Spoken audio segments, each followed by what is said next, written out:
ഞാൻ ഈ ഒരു വിഷയം ആയതുകൊണ്ടാണ്, ജോലി സാധ്യതകൾ എന്ന് നിങ്ങളുടെ ബാനറിൽ കണ്ടതുകൊണ്ടാണ് actually I was in a state of confused mind to what to.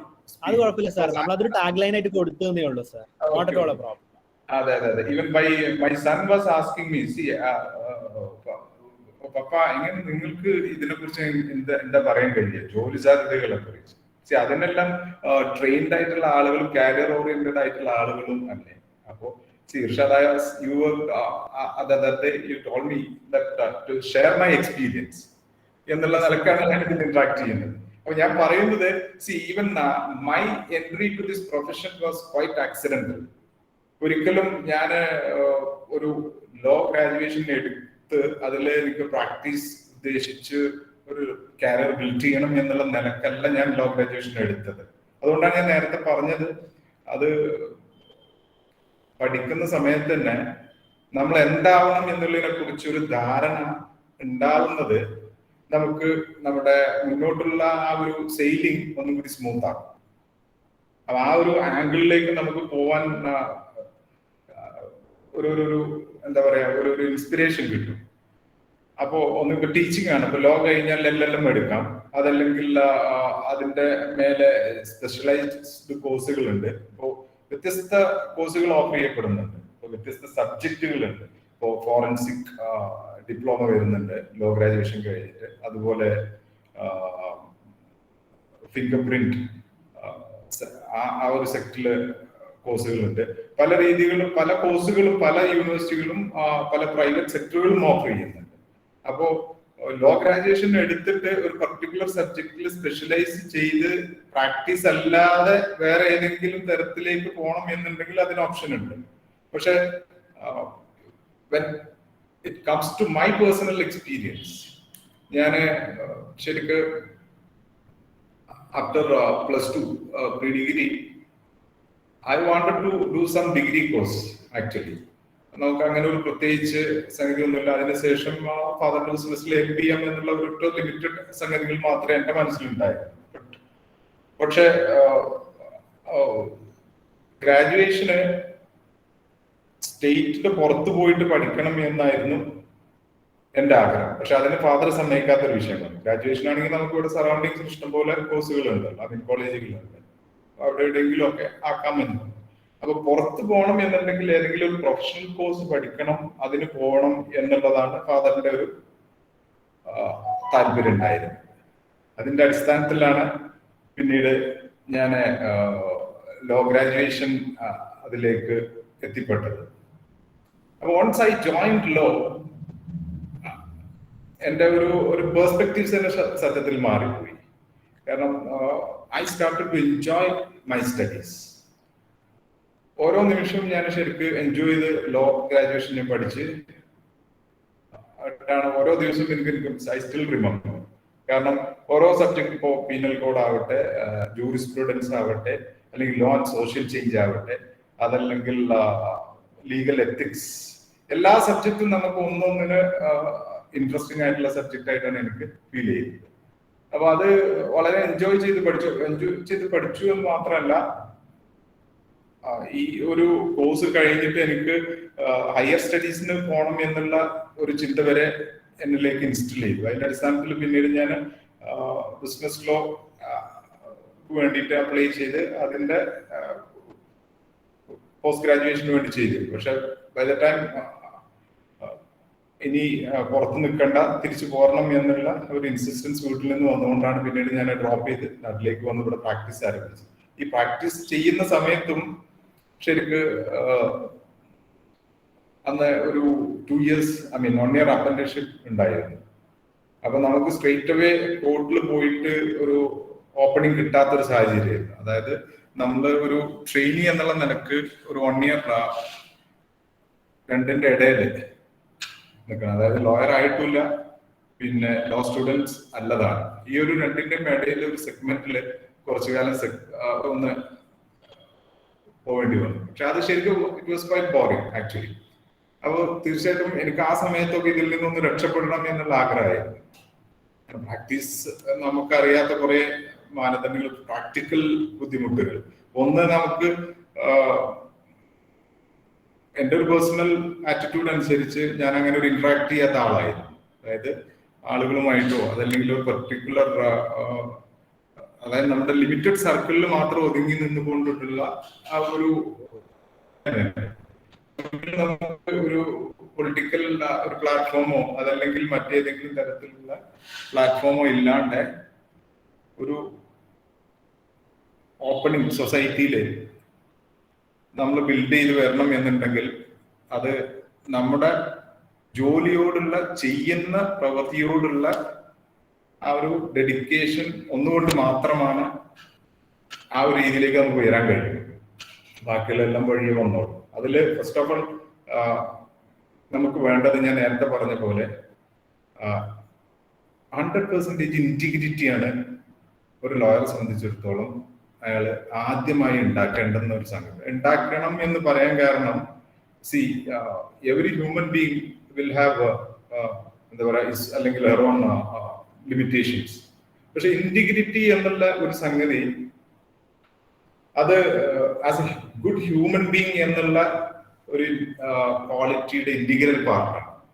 അപ്പൊ ഒരു ലോയറെ സംബന്ധിച്ചിടത്തോളം അയാൾ ഒരു ഹൈ ഇന്റഗ്രിറ്റി ഉള്ള ആളാണ് എന്ന് വന്നു കഴിഞ്ഞാലാണ് അയാളെ കാരിയർ സ്വയം ബിൽഡ് ചെയ്യും. ഇത് പറയാൻ കാരണം എന്ന് വെച്ച് കഴിഞ്ഞാൽ വളരെ സെൻസിറ്റീവ് ആയിട്ടുള്ള വിഷയങ്ങളാണ് ഒരു ലോയർക്ക് കൈകാര്യം ചെയ്യേണ്ടി വരുന്നത്. അതില് ഒരിക്കലും നമുക്ക് നമ്മുടെ ക്ലയൻസിന്റെ ഇൻട്രസ്റ്റ് ഫോർസേക്ക് ചെയ്തുകൊണ്ട് നമ്മുടെ സ്റ്റാൻഡ് ഇമ്പോസ് ചെയ്യാൻ കഴിയില്ല. അതേസമയം നമുക്ക് കോർട്ടിനോടുള്ള അതല്ലെങ്കിൽ ഈ സിസ്റ്റത്തോടുള്ള ഒരു കമ്മിറ്റ്മെന്റ്, ഇത് രണ്ടും ബാലൻസ് ചെയ്ത് വേണം നമുക്ക് നമ്മുടെ കാരിയർ സെയിൽ ചെയ്ത് കൊണ്ടുപോകാം. അപ്പോ ലോയർ എന്നുള്ള നിലക്ക് കാരിയർ ബിൽഡ് ചെയ്യണം എന്നുണ്ടെങ്കിൽ ഞാൻ ആദ്യം അവസാനം പറയും, ഈ must be A person of high integrity. ആ ഹൈ ഇന്റഗ്രിറ്റി ഉണ്ട് എന്നുള്ളത് ഒരു ദിവസം കൊണ്ട് നേടുന്ന ഒരു സംഗതിയല്ല. നമ്മൾ ഡീൽ ചെയ്യുന്ന ഓരോ വിഷയം സംബന്ധിച്ച് നമ്മുടെ അടുത്ത് വരുന്ന ക്ലയൻസിന്റെ ഇൻട്രസ്റ്റ് പ്രൊട്ടക്ട് ചെയ്ത് കോടതിയോടുള്ള കമ്മിറ്റ്മെന്റ്, നമ്മൾ ഏൽപ്പിച്ച പ്രവൃത്തി നമ്മൾ ആത്മാർത്ഥമായി ചെയ്യുന്നു. ഇങ്ങനെ പല മാനദണ്ഡങ്ങളും ബേസ് ചെയ്ത് നമ്മളൊരു ടേം അല്ലെങ്കിൽ ഒരു ഡ്യൂറേഷൻ നമ്മുടെ കാരിയർ മുന്നോട്ട് കൊണ്ടുപോകുമ്പോൾ സ്വാഭാവികമായിട്ടും നമുക്ക് ഈ ലോയേഴ്സ് ക്ലാസ്സിൽ നിന്നാണ് നമ്മുടെ ലോയർ എന്നുള്ള ഐഡന്റിറ്റി ആദ്യം വരിക. അതല്ലാണ്ട് ഒരു പൊളിറ്റിക്കൽ പാർട്ടിയുടെ മെമ്പർഷിപ്പ് എടുത്ത് അതല്ലെങ്കിൽ മറ്റേതെങ്കിലും തരത്തിലുള്ള ഒരു സൊസൈറ്റി എന്താ പറയാ ഒരു ഓർഗനൈസേഷനിൽ മെമ്പർഷിപ്പ് എടുത്തിട്ട് കവലകളിൽ പ്രസംഗിച്ച് നടന്ന് പിറ്റേ ദിവസം കോടതിയിൽ വന്ന് കേസ് വാദിക്കാൻ പറ്റുമെന്ന് ആരും വിചാരിക്കും. നമുക്ക് അങ്ങനെ ഒരു ട്രെൻഡ് പലപ്പോഴും തോന്നാറുണ്ട്. ഒരു ലോയറെ സംബന്ധിച്ചിടത്തോളം ഒരിക്കലും ഒരു ഫുൾ ആക്റ്റീവ് പ്രാക്ടീസുള്ള ഒരു ലോയർക്ക് ഒരിക്കലും മറ്റൊരു പ്രോസസ്സിന് സമയം കിട്ടില്ല. അങ്ങനെ സമയം കിട്ടുന്ന ലോയേഴ്സ് ആണ് എങ്കിൽ അത് അദ്ദേഹത്തിന്റെ പേഴ്സണൽ സംഗതികൾ കുറെ സാക്രിഫൈസ് ചെയ്തിട്ടായിരിക്കും രണ്ട് രീതിയിൽ എക്സൽ ചെയ്യുന്ന തരത്തിൽ ഒരു ലോയർക്ക് കാരിയർ മുന്നോട്ട് കൊണ്ടുപോകാൻ പറ്റും. ചുരുക്കി പറഞ്ഞാൽ ഞാൻ പറഞ്ഞു വരുന്നത്, ഒരു ലോയർ എന്നുള്ളത് ഒരു റെസ്പോൺസിബിൾ ജോലിയാണ്. അതല്ലാണ്ട് ഇത് മറ്റേതെങ്കിലും പോലെ ഒരു ഫൈൻ മോർണിംഗിൽ ഒരു ഗൗൺ ഇട്ട് വൈകുന്നേരം ആകുമ്പോഴേക്ക് ഒരു എന്താ പറയാ ഒരു റെക്കഗ്നിഷൻ കിട്ടുന്ന ഒരു ജോലിയൊന്നുമല്ല ലോയറുടെ ജോലി. അതിന് കുറെ മാനദണ്ഡങ്ങളുണ്ട്. ഈ പറഞ്ഞ പല സംഗതികളിലൂടെയും കടന്നുപോയി ആസ് എ പേഴ്സൺ എന്നുള്ള നിലക്ക് ഹൈ ഇന്റഗ്രിറ്റി മെയിൻറ്റെയിൻ ചെയ്ത് പ്രൊഫഷണൽ കോമ്പിറ്റൻസ് മെയിൻറ്റെയിൻ ചെയ്ത് പിന്നെ അയാളുടെ knowledge and understanding level build ചെയ്ത് ഇതെല്ലാം പല രീതിയിൽ അത് പറയുന്നത് പറഞ്ഞു വന്നത് എൻ്റെ പേഴ്സണൽ എക്സ്പീരിയൻസ് ആണ്. ഈ I come back to that point. അത് ഇപ്പൊ പറയുകയാണെങ്കിൽ ഞാൻ ഈ ആ ഒരു 2 years 1 year അപ്രന്റീസ്ഷിപ്പിലായിരുന്നല്ലോ. ലോയേഴ്സ് ഗ്രാജുവേഷൻ കഴിഞ്ഞ് തിരിച്ചു വന്ന് 1 year അപ്രന്റീസ്ഷിപ്പ് ചെയ്തുകൊണ്ടിരിക്കുമ്പോഴാണ് 4 മാസം കഴിഞ്ഞപ്പോൾ സുപ്രീം കോർട്ട് അത് എടുത്തു കളഞ്ഞു. അപ്രന്റീസ്ഷിപ്പ് വേണ്ട. അത് എനിക്ക് തോന്നുന്നത് ഡൽഹി ലോ സ്കൂളിലെ സ്റ്റുഡൻസ് ആണ് അത് ചാലഞ്ച് ചെയ്ത് സുപ്രീം കോടതിയിൽ ചാലഞ്ച് ചെയ്തത്. അതായത് ലോ ഗ്രാജുവേഷൻ കഴിഞ്ഞിട്ട് പിന്നീട് ഒരു അപ്രന്റീസ്ഷിപ്പിന് ആവശ്യമില്ല എന്ന് പറഞ്ഞു. എനിവേ എൻ്റെ ആ ഒരു ടേമില് ഒരു 4-5 മാസം കഴിഞ്ഞപ്പോൾ അത് എടുത്തു കളഞ്ഞു. ഐ വാസ് സ്ട്രേറ്റ് അവേ നമ്മൾ all of sudden were able to open our mouth in the court. കോടതിയിൽ വന്നിട്ട് നമുക്ക് വാർത്തകൾ എന്തെങ്കിലും പറയാൻ പറ്റുന്ന ഒരു സാഹചര്യം. ആ ഒരു സമയത്ത് നമുക്ക് ആ ഒരു 4 മാസത്തെ അല്ലെങ്കിൽ 5 മാസത്തെ വീർപ്പുമുട്ടലിൽ നിന്ന് ഒരു എന്താ പറയാ ഒരു ഇതായിരുന്നു. അതായത് നമുക്ക് ടോട്ടലി ഒരു ഡിഫറൻസ് സ്ഫിയറിലേക്ക് നമ്മൾ പെട്ടെന്ന് എടുത്തെറിയപ്പെട്ടു. കാരണം എൻ്റെ സീനിയർ എനിക്ക് കണ്ടമാനം ഓപ്പർച്യൂണിറ്റി, അതായത് സീനിയറുടെ ഒരു ലൈൻ ഓഫ് അപ്രോച്ചിന് എങ്ങനെയായിരുന്നു, കേസും ഫയലും നമുക്ക് ഓപ്പൺ ആയിട്ട് തരും, നമുക്ക് അത് സ്റ്റഡി ചെയ്തിട്ട് കേസ് പ്രസന്റ് ചെയ്യുന്നതിനും യാതൊരു തടസ്സം ഉണ്ടായിരുന്നു. അപ്പോ ഈ ഒരു അപ്രന്റീസ്ഷിപ്പ് സ്റ്റോപ്പ് ചെയ്ത ഉടനെ തന്നെ എനിക്ക് അസൈൻ ചെയ്ത് കിട്ടിയിരുന്നത് അന്നത്തെ ഡിസ്ട്രിക്ട് കോർട്ടായിരുന്നു. മഞ്ചേരിയിലെ ഡിസ്ട്രിക്ട് കോർട്ടായിരുന്നു. ഡിസ്ട്രിക്ട് കോർട്ടില് അപ്പീലുകളും സിവിൽ അപ്പീലുകളും ക്രിമിനൽ അപ്പീലുകളും നമുക്ക് ക്ലൈംസിനെ നേരിട്ട് ഇന്ററാക്ട് ചെയ്യേണ്ടി വരുന്ന ഒരു സാഹചര്യമല്ല. കാരണം ട്രയൽ സൈഡിൽ നിന്ന് കഴിഞ്ഞ് അപ്പീൽ കിടക്കുന്ന കേസുകളാണ് അപ്പീൽ കോടതികളിൽ ഉണ്ടാവുക. അപ്പൊ അത് ഡീൽ ചെയ്യുമ്പോൾ നമുക്ക് താഴെ കോടതിയിലെ ജഡ്ജ്മെന്റ് ഉണ്ടാവും, താഴെ കോടതിയിൽ കേസ് വിസ്താരം നടത്തിയ സാക്ഷികളുടെ മൊഴികൾ ഉണ്ടാവും. ഇതെല്ലാം 1 by 1 എടുത്തിട്ട് ഓഫീസിൽ ഇരുന്ന് ഓരോന്ന് എടുത്ത് വായിച്ചു നോക്കി മനസ്സിലാക്കി പോയിന്റ് ചെയ്ത് നമ്മൾ അപ്പീൽ എന്താ അറിയണം എന്നുള്ളതിനെ കുറിച്ച് ആ ഒരു പീരിയഡില് നമുക്ക് നമ്മുടെ കാരിയർ ബിൽഡ് ചെയ്യുക എന്നുള്ള ഒരു എന്താ പറയാ ഒരു ഇന്റേണൽ എന്താ പറയാ ഒരു ഉൾവിളി എന്നൊക്കെ പറയും. ഇത് വളരെ ക്വൈറ്റ് ഇൻട്രസ്റ്റിംഗ് ആയിട്ടാണ് എനിക്ക് ഫീൽ ചെയ്തത്. Slowly I was transformed into a practising lawyer. അങ്ങനെ ആ ഒരു ചേഞ്ച് നമ്മൾ അറിയാണ്ട് എന്നെ സംബന്ധിച്ചിടത്തോളം ഞാൻ പറഞ്ഞത് എന്റെ കരിയറിൽ ഞാൻ അറിയാതെയാണ് I was transformed into a trial lawyer. അപ്പോ അത് ഈ പറഞ്ഞ പോലെ പല സംഗതികളിലും നമുക്ക് നമ്മുടെ ആ ഒരു എക്സ്പെർട്ടൈസ് സ്വയം ബിൽഡ് ചെയ്ത് നമുക്ക് കൊണ്ടുവരാൻ സാധിച്ചു. അതുകൊണ്ട് നമുക്ക് ലോ എന്നുള്ളത് ഒരു കരിയറായിട്ട്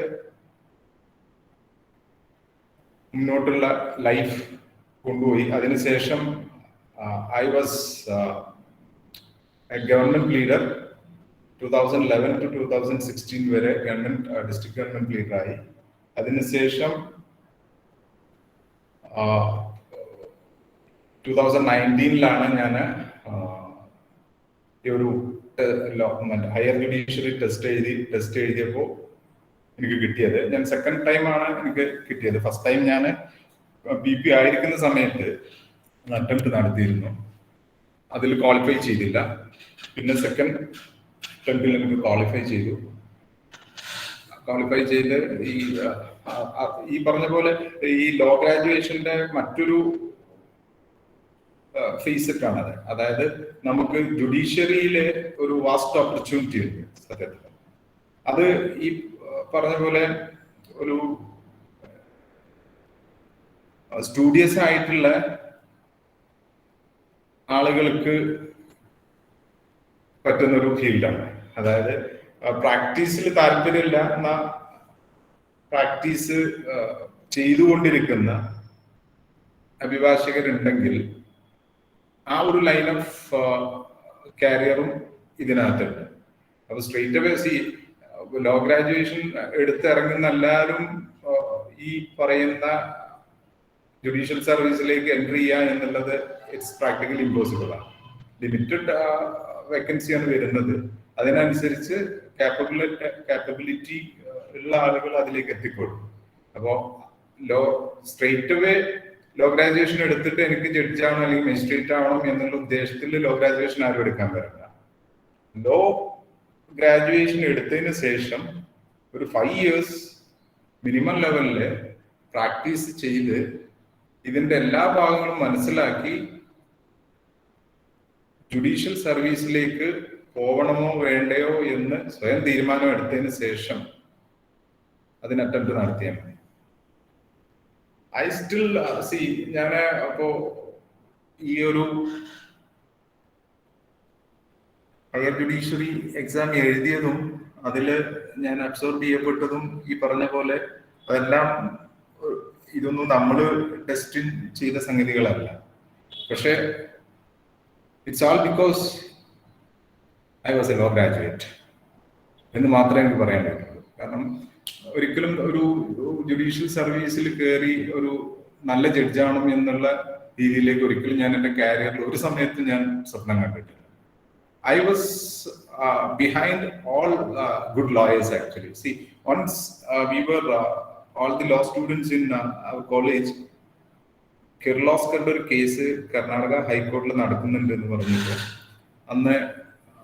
അന്നത്തെ സീനിയർ ലോയർ കപിൽ സിബൽ അവിടെ വരുന്നുണ്ട് എന്ന് അറിഞ്ഞിട്ട് ഞങ്ങൾ ലോ സ്റ്റുഡൻസ് എല്ലാവരും കൂടെ അദ്ദേഹത്തിന്റെ ആർഗ്യുമെന്റ്സ് കാണാൻ പോയി.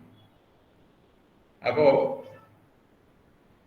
അദ്ദേഹം 5 to 10 minutes, ഒരു 8 to 10 minutes മാത്രമേ ആർഗ്യൂ ചെയ്തിട്ടുണ്ടാവും. അത് ശരിക്കും that was A marvellous experience in my life. ഒരു സീനിയർ ലോയർ വന്ന് സുപ്രീം കോടതിയിൽ നിന്ന് വന്ന് അദ്ദേഹത്തിന്റെ ബ്രീഫ് 8 മിനിറ്റ് കൊണ്ട് അദ്ദേഹം പ്രസന്റ് ചെയ്ത് the other side was totally എന്താ പറയുക ഡിമോളിഷ്ഡ്. 8 മിനിറ്റ് കൊണ്ട് അദ്ദേഹം മറ്റേ സൈഡിനെ പൊളിച്ച് കൈവിട്ട് കൊടുത്തു. സി, ആ ഒരു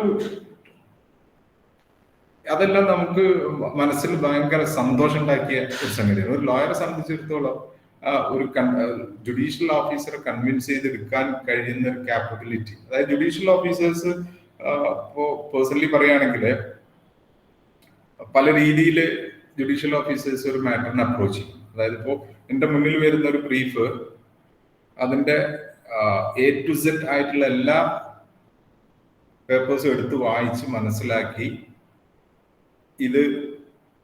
ഇതിന്റെ ഒരു കൾമിനേഷൻ ഇങ്ങനെ ആയിരിക്കണം എന്ന് മനസ്സിൽ ഓൾറെഡി ഒപ്പീനിയൻ ഫോം ചെയ്ത് ഫോം ചെയ്തിട്ട് വന്ന് കേസ് കേൾക്കുന്ന ആളുകൾ ഉണ്ടാവും.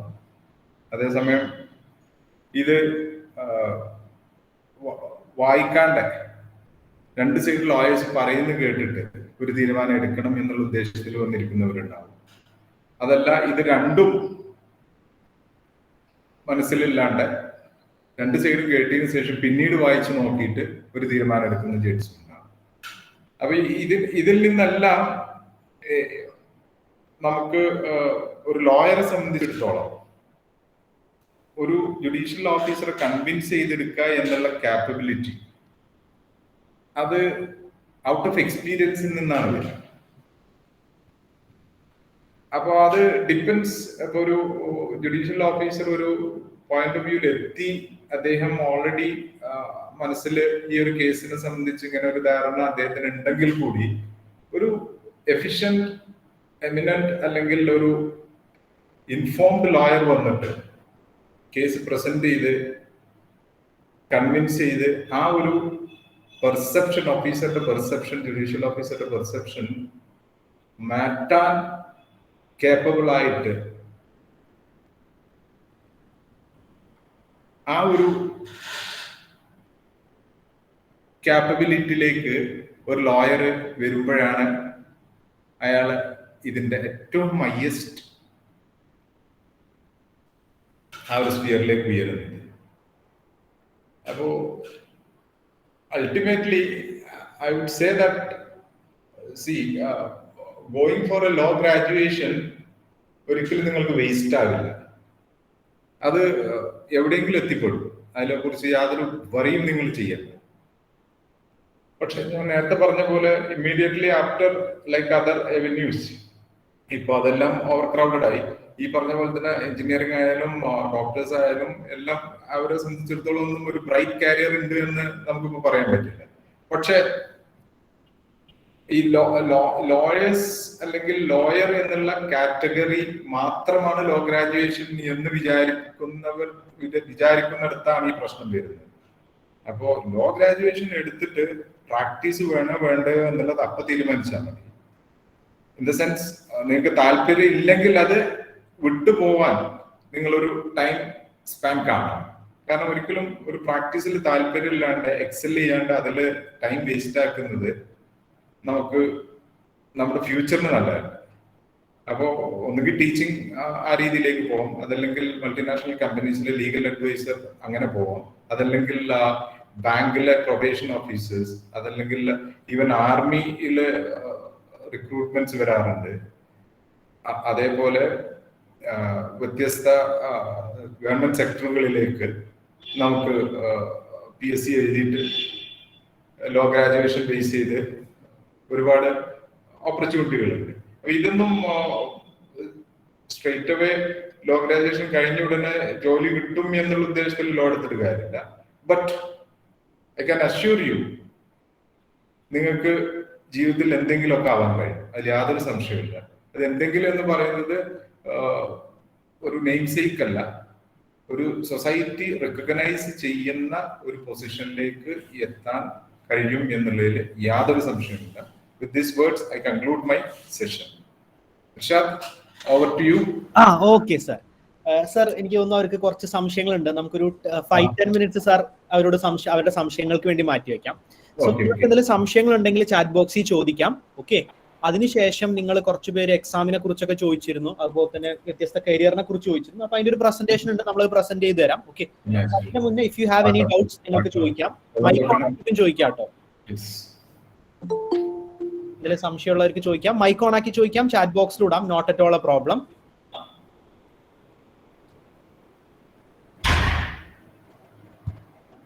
മൈക്ക് ഓൺ ആക്കി ചോദിക്കാം, ചാറ്റ് ബോക്സിലും ചോദിക്കാം. Not at all a problem.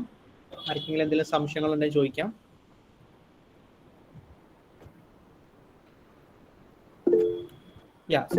Swathi PM, Swathi എന്ന് പറഞ്ഞ കുട്ടിക്ക് ഒരു സംശയമുണ്ട്. ചോദിച്ചോളൂ സ്വാതി. മൈക്ക് ഓൺ ആക്കി ചോദിച്ചോളൂ, നിങ്ങൾ വെയിറ്റ് ചെയ്യേണ്ട ആവശ്യമില്ല.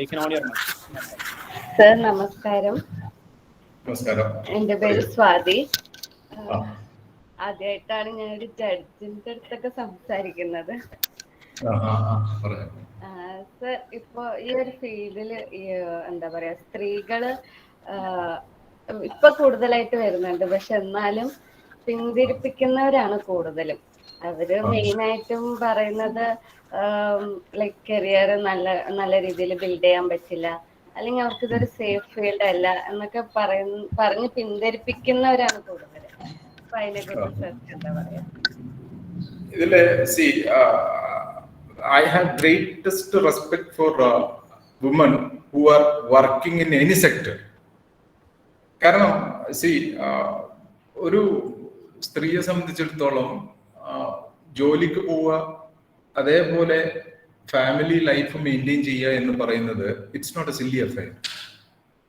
നമുക്ക് ഓരോ സെക്ടറിലും ഉള്ള ആളുകളോട് സംസാരിച്ചാൽ അറിയാം, അവർ they are just എന്താ പറയാ, ഒരു ലൈന് രണ്ടും ഇടയിൽ നിന്നിട്ട് സ്ട്രഗിൾ ചെയ്തിട്ടാണ് ഓരോ ഫീൽഡിൽ ജോലി ചെയ്യുന്ന സ്ത്രീകളും അവരുടെ പ്രൊഫഷൻ മുന്നോട്ട് കൊണ്ടുപോകുന്നത്. അത് when it comes to a field of lawyers, ഇതില് നമുക്കറിയാം, ഈ പറഞ്ഞ പോലെ എന്താ പറയാ, ഒരു ട്രയൽ സൈഡിലെ ലോയർ ആവുമ്പോ അതിന് കുറെ ലിമിറ്റേഷൻസ് ഉണ്ട്. ഇപ്പോ നമുക്ക് ഒരു ക്രിമിനൽ സൈഡിലെ ഒരു ലേഡി ലോയർക്ക് എക്സൽ ചെയ്യാൻ പറ്റില്ല എന്ന് ആരെങ്കിലും പറയുന്നുണ്ടെങ്കിൽ അത് ഇറ്റ്സ് ടോട്ടലി ഇൻകറക്റ്റ്. ഏത് സെക്ടറിലും സ്ത്രീകൾക്ക്, അതായത് ഈ ഒരു പ്രാക്ടീസിൽ ഇപ്പൊ ഞാൻ പറഞ്ഞു വരുന്നത് ക്രിമിനൽ ലോ, അതല്ലെങ്കിൽ ഫാമിലി ഓറിയന്റഡ്, അതല്ലെങ്കിൽ മോട്ടോർ വെഹിക്കിൾസ് എക്സ്ക്ലൂസീവ് ആയിട്ടുള്ള കേസുകൾ, അതല്ലെങ്കിൽ കൺസ്യൂമർ കോടതിയിൽ എക്സ്ക്ലൂസീവ് കേസുകൾ, ഇങ്ങനെ വ്യത്യസ്ത സെഗ്മെന്റുകളായിട്ട് കേസുകൾ കാറ്റഗറൈസ് ചെയ്ത് അതിലേതെങ്കിലും ഒന്ന് മാത്രം കോൺസെൻട്രേറ്റ് ചെയ്ത് ഒരു ലേഡി ലോയർക്ക് കാരിയറും ലൈഫും വളരെ സ്മൂത്ത് ആയിട്ട് കൊണ്ടുപോകാൻ പറ്റും എന്നുള്ളതിൽ യാതൊരു സംശയവുമില്ല. അപ്പൊ മറ്റാരെന്ത് പറഞ്ഞാലും നിങ്ങൾ അതിനെ കുറിച്ച് ബോധർ ചെയ്യണ്ട. You go ahead. നിങ്ങൾക്ക് പ്രാക്ടീസ് ചെയ്യാൻ താല്പര്യമുണ്ട് എങ്കിൽ once you in to it, practicing സ്ഫിയറിലേക്ക് നിങ്ങൾ വന്നു കഴിഞ്ഞാൽ നിങ്ങൾക്ക് കംഫർട്ടബിൾ ആയിട്ടുള്ള ഒരു സോൺ ഏതാ എന്നുള്ളത് യുവർ സെൽഫ് ഷുഡ് ഐഡന്റിഫൈ. അവിടെയാണ് ഇമ്പോർട്ടൻറ്റ്. അപ്പൊ ഒന്നുകിൽ നിങ്ങൾക്ക് ക്രിമിനൽ സൈഡ് ആണ്. ഐ വോണ്ട് പേഴ്സണലി സജസ്റ്റ് ഒരു ക്രിമിനൽ സൈഡ് പ്രാക്ടീസ് ആവുമ്പോൾ, ഉദാഹരണത്തിന് ഒരു 8 o'clock അല്ലെങ്കിൽ 8:30 ഒരാളെ അപ്രഹെൻഡ് ചെയ്ത് പോലീസ് കൊണ്ടുപോയി കഴിഞ്ഞാൽ, ഒരു പക്ഷേ നിങ്ങൾക്ക് നൈറ്റിൽ പുറത്തു പോയി അതില് ഒരു ലീഗൽ എയ്ഡ് ഇന്ററാക്ട് ചെയ്യാൻ നമുക്കറിയാം, സോഷ്യൽ ലിമിറ്റേഷൻസ് ഉള്ളതുകൊണ്ടാണ്. അങ്ങനത്തെ ഒരു സാഹചര്യത്തിലാണല്ലോ നമ്മൾ. അപ്പൊ ക്രിമിനൽ സൈഡില് അതുകൊണ്ട് മാത്രമല്ല കേട്ടോ, മറ്റുള്ള പല ആസ്പെക്ടുകളുണ്ട് ക്രിമിനൽ സൈഡിൽ. You will be dealing with lots of anti social personals. അവരൊന്നും അവരുടെ ആ ഒരു ബിഹേവിയറൽ പാറ്റേണോട് നിങ്ങൾക്ക് എന്തെങ്കിലും ഇഷ്യൂ ഉണ്ടാവും എന്നുള്ളതുകൊണ്ടല്ല പറയുന്നത്. ബട്ട് സ്റ്റിൽ ഇതെല്ലാം ഇന്ററാക്ട് ചെയ്ത് നിങ്ങളുടെ ഫാമിലി ലൈഫും എല്ലാം കൂടെ സ്മൂത്ത്ലി സെയിൽ ചെയ്ത് പോകുമ്പോഴേക്ക് ഇത് കണ്ടമാനം സ്ട്രെസ് വരുന്ന ഒരു ഏരിയയാണ് ക്രിമിനൽ സൈഡിൽ. അപ്പോ unless if you are getting A life partner, നിങ്ങൾക്കൊരു ലോയറെ ലൈഫ് പാർട്ട്ണർ ആയിട്ട് കിട്ടുകയാണെങ്കിൽ അദ്ദേഹത്തിന്റെ കൂടെ നിങ്ങൾക്ക് അദ്ദേഹത്തിന്റെ പല രീതിയിൽ അസിസ്റ്റ് ചെയ്യുന്ന നിലക്ക്, അതായത് ഒരിക്കലും ഞാനൊരു male chauvinist line of talk ആണെന്ന് വിചാരിക്കരുത്. അതായത് ആസ് എ മെയിൽ എന്നുള്ള നിലക്ക് എക്സൽ ചെയ്യാൻ പറ്റുന്ന കുറെ ഏരിയ ലോയർ ഈ ലീഗൽ ഫീൽഡിലുണ്ട്. അങ്ങനത്തെ സംഗതികളിൽ നിങ്ങൾക്ക് ആസ് എ ലൈഫ് പാർട്ണർ എന്നുള്ള നിലക്ക് അവരെ സപ്പോർട്ട് ചെയ്ത് ഏത് രീതിയിലേക്കും പോകാം. അത് മറ്റൊരു സൈഡ്. പക്ഷെ സ്ത്രീകൾക്ക് പൊതുവെ ഇത് മോശമാണ് എന്ന് പറയുന്നത് അത് ഇറ്റ്സ് എ മിസ്കൺസെപ്ഷൻ. അത് ഇൻകറക്റ്റ് ആണ്. അത് once you are in to it, നിങ്ങൾക്കൊരു സ്പെസിഫിക് സ്ഫിയർ, ഇപ്പൊ ഫാമിലി മാറ്റേഴ്സ്, അത് ഐഡന്റിഫൈ ചെയ്ത് അതിലെ കേസുകളിൽ മാത്രം അറ്റൻഡ് ചെയ്താൽ നിങ്ങൾ you will be very comfortable. അതിലൊന്നും നിങ്ങൾ ബോധർ ചെയ്യേണ്ട ആവശ്യമില്ല എന്നുള്ള I would say. Yes. Okay sir, ഞാനൊരു ഡൗട്ട് ചോദിക്കാം. ഇതൊരു പക്ഷേ കുട്ടികൾ ചോദിക്കാൻ മടിച്ചതായിരിക്കാം.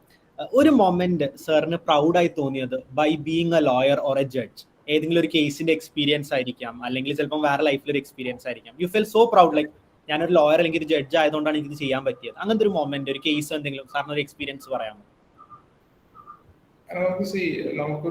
I had a career of 20 years as a lawyer. അതിനകത്ത് I had many occasions to interact with എന്താ പറയാ different types of people. അപ്പൊ അതിലിപ്പോ നമുക്ക് റീകളക്ട് ചെയ്യാൻ പറ്റുന്നത് I would say ഗവൺമെന്റ് ഞാൻ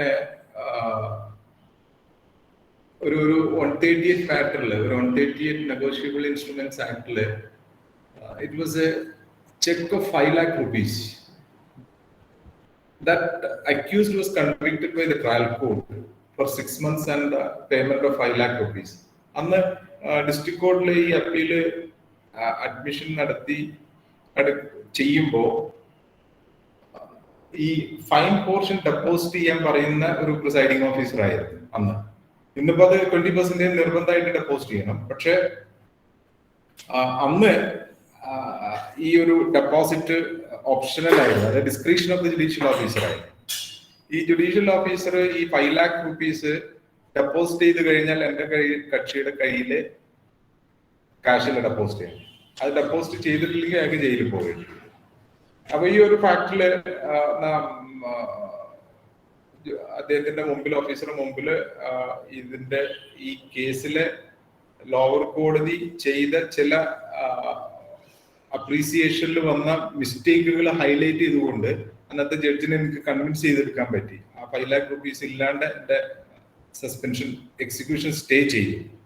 പക്ഷെ അങ്ങനെ ഞാൻ സ്ട്രഗിളൈസ് ചെയ്ത് ആ 5 lakh rupees അദ്ദേഹത്തിന് ഡെപ്പോസിറ്റ് ഇല്ലാതെ കേസ് പിന്നെ 2 years കഴിഞ്ഞ് കേസ് ഫൈനൽ ഹിയറിംഗിന് വന്നപ്പോ സെയിം ജഡ്ജ് തന്നെ ആയിരുന്നു. അദ്ദേഹം ആ കേസ് ഇന്റർഫിയർ ചെയ്ത് ഈ പ്രതിയെ വെറുതെ വിട്ടു.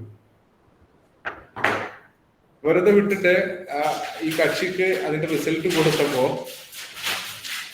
ഒരു കാശും തരാണ്ട് അയാൾ പോയത്. I was not paid a single pie for that effort.